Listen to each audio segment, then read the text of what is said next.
నేత్రదానానికి సహకరిస్తున్న మానవతా మూర్తులు ఒకే రోజు 2 నేత్రదానాలు సేకరించినట్లు eye donation centre manager doctor Pullarao తెలిపారు. బాధాకర సమయంలో కూడా సామాజిక బాధ్యతను మరవకుండా ముందుకు వచ్చి నేత్రదానం చేయించిన కుటుంబ సభ్యులకు ఐ డొనేషన్ సెంటర్ బృందం కృతజ్ఞతలు తెలిపారు. నల్గొండ పట్టణం మరిగూడ ప్రాంతానికి చెందిన 86 సంవత్సరాల వయసు గల సిరిప్రగడ లక్ష్మీనారాయణరావు ఈరోజు తెల్లవారుజామున 2 గంటలకు ప్రాంతంలో స్వర్గస్థులైనారని తెలుపుటకు చింతిస్తున్నాము. ది నల్గొండ పబ్లిక్ స్కూల్ నందు జూనియర్ అసిస్టెంట్గా విధులు నిర్వహిస్తున్న వీరి బంధువు రాంబాబు ఇచ్చిన సమాచారంతో వీరి కుటుంబ సభ్యుల అనుమతితో ఉదయం 8 గంటలకు నేత్రదానం ద్వారా కారణంగా కంటి పొరలను సేకరించడం జరిగింది. అదేవిధంగా నల్గొండ పట్టణం మిర్యాలగూడ రోడ్డు హైటెక్ కాలనీ ప్రాంతానికి చెందిన 87 సంవత్సరాల వయసు గల వైద్యం చంద్రకళ ఈరోజు తెల్లవారుజామున 4:30 స్వర్గస్థులైనారు. Lions club of Nalgonda Shakti new voices అధ్యక్షుడు కోట సరిత వీరి కుటుంబ సభ్యులను సంప్రదించి మరణానంతరం నేత్రదాన ప్రాముఖ్యతను వివరించగా వీరి అంగీకారంతో ఉదయం 11:30 నేత్రదానం జరిగినది. వీరి మరణానంతరం నేత్రదానం చేయడం ద్వారా 4 కార్నియల్ అంధులకు కంటి వెలుగు ప్రసాదించడానికి సాక్షులైన ఘనతతో నిలిచారు అని, మానవతా విలువలు ఇంకా జీవించి ఉన్నాయని చాటి చెప్పిన ఈ కుటుంబానికి సమాజం తరపున హృదయపూర్వక అభినందనలు తెలుపుతున్నామని eye donation centre manager doctor Pullarao తెలిపారు. బాధాకర సమయంలో కూడా సామాజిక బాధ్యతను మరవకుండా ముందుకు వచ్చి నేత్రదానం చేయించిన వారి కుటుంబ సభ్యులకు బంధుమిత్రులకు కృతజ్ఞతలు తెలుపుతున్నామని eye donation centre managing director doctor Harinath committee trust chairman lion KV Prasad తెలిపారు. నేత్రదానానికి వయస్సు, మతం, కులం సంబంధం లేదని, కంటి చూపు లేని వారికి కొత్త జీవితం ఇవ్వగలిగే అవకాశం మన వద్ద ఉందని ప్రతి ఒక్కరూ గుర్తించాలని Indian medical association president doctor Ramesh, కార్యదర్శి డాక్టర్ కొనకంచి విజయ్ కుమార్, కోశాధికారి డాక్టర్ ప్రవీణ్ పేర్కొన్నారు.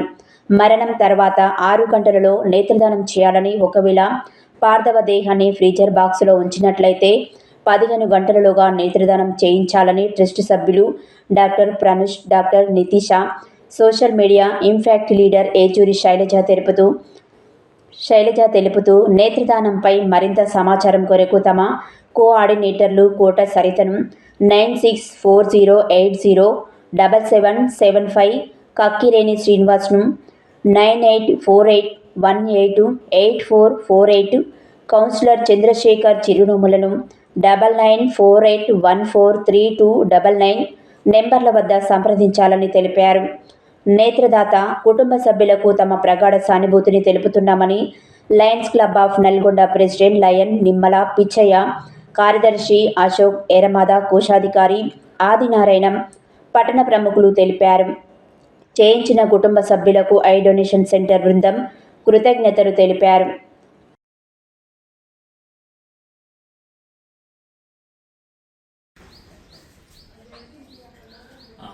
ఈరోజు ఆర్జాల బావిలో ఉన్నటువంటి మాకు చాలా దగ్గర మనిషి, ప్రియమైన పూజారి గారు సిరిప్రగడ శ్రీనివాస్ గారు, అలాగే వారి తమ్ముడు శంకర్ గారు, వాళ్ళ ఫాదర్ దాదాపు 84 years old లక్ష్మణరావు గారు వారి కుటుంబం నుంచి మరి ఇల్ హెల్త్ అనుకోండి, ఏజ్ అనుకోండి, వారి నుంచి దూరమైన ఈ దుఃఖ సమయంలో మరి ఎప్పుడూ సామాజికంగా అనేక కార్యక్రమాలు చేస్తూ తనదైన శైలిలో మరి ఆర్జాలిబాయిలో అనేక మెడికల్ క్యాంపులు ఉచితంగా పెడుతూ స్థానిక కౌన్సిలర్ గారు భాస్కర్ గారు ఆధ్వర్యంలో వారు సంయుక్తంగా చేస్తున్నటువంటి ఆ వ్యక్తి యొక్క ఫాదర్ వాళ్ళ నుంచి దూరంగా అయిన సమయంలో కూడా వారు Nalgonda charitable trust, IMA, Indian medical association సంస్థకు చెందినటువంటి ఐ బ్యాంక్ని వారే పిలిచి తన తండ్రి యొక్క నేత్రాలను అందులకు ఎవరైతే చూపు లేక బాధపడుతున్నారో, ఎవరైతే అంధత్వంలో ఉన్నారో వారికి చూపులు ఇవ్వడానికి తన తండ్రి గారి నేత్రాలను దానం చేయడం ఒక గొప్ప విషయం అని చెప్పేసి నేను పేర్కొంటున్నాను. ఈ సందర్భంగా మనకి ఎన్జిఓ లీడర్ శ్రవణ్ కుమార్ గారు కూడా వారు ఉన్నారు, వారి మిత్ర బృందం, మా జానీ టెక్నీషియన్.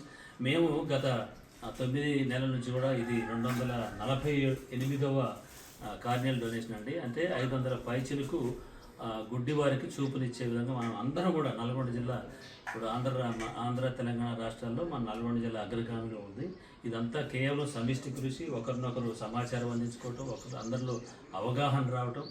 మరి ఒక మనిషి చనిపోయిన తర్వాత 6 నుంచి 8 గంటలలోపు మాకు సమాచారం ఇచ్చినట్లయితే మేము మా టీం వచ్చేసి మీకు ఏమాత్రం అంటే అపాయం లేకుండా, నష్టం జరగకుండా మా టీము మా యొక్క పరికరాలతో వచ్చి ట్రాన్స్పోర్ట్ కూడా మేమే పెట్టుకొని ఆ నేత్రాలను తీసుకొని ఐ బ్యాంక్ పంపించి అక్కడ ఎవరైతే అవసరం ఉందో వాళ్ళకి ఆ లిస్టు ద్వారా ఈ యొక్క నేత్రాలను ఇచ్చి చూపు వచ్చే విధంగా మేము దోహదపడుతున్నాం. ఇదంతా కూడా మీరు ఇచ్చే సహాయ సహకారాలు చెప్పేసి నేను భావిస్తున్నాను.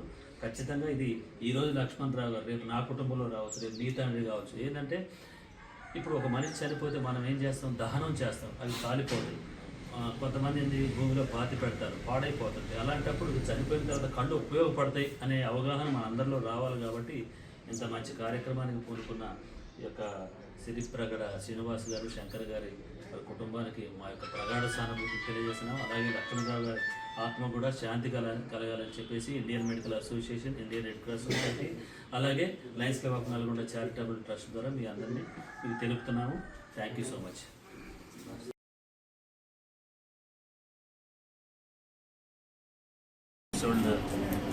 మదర్ ఆఫ్ వైద్య వెంకటేశ్వర్ల గారు, వారి అన్నదమ్ములు నిజంగా అంటే ఒక బాధాకరమైన సమయంలో కూడా మరి మరొకసారి వాళ్ళు ముందుకు వచ్చి తన తల్లి యొక్క నేత్రాలను అందులకు ఉపయోగించారు.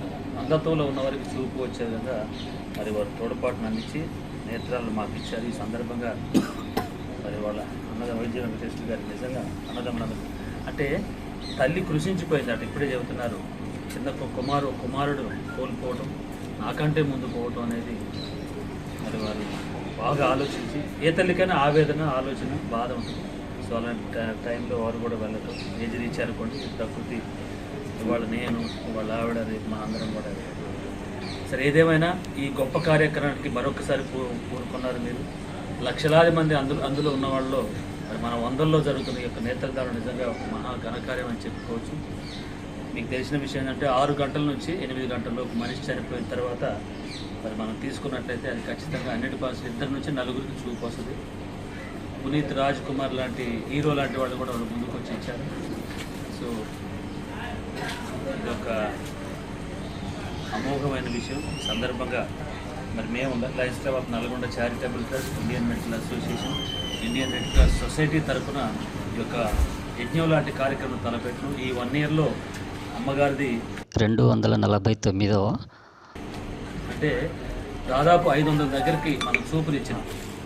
సో ఈ మనందరి సహకారం ఇదంతా, అందరి అవగాహన, ఒకరికొకరు ఇన్ఫర్మేషన్ ఇవ్వటం, చెప్పటం, మా సంస్థకు తెలియజేయటం, మరి వాళ్ళ అన్నదమ్ములకి ధైర్యం రావాలని చెప్పేసి, ధైర్యంగా ఉండాలని చెప్పేసి నేను కోరుతున్నాను. వారి కుటుంబీకులకు మనందరి ప్రగాఢ సానుభూతి ఉంటుంది. అలాగే అమ్మ ఆత్మకు కూడా శాంతి కలగాల్సి చెప్పేసి ఒక్కసారి అందరం కూడా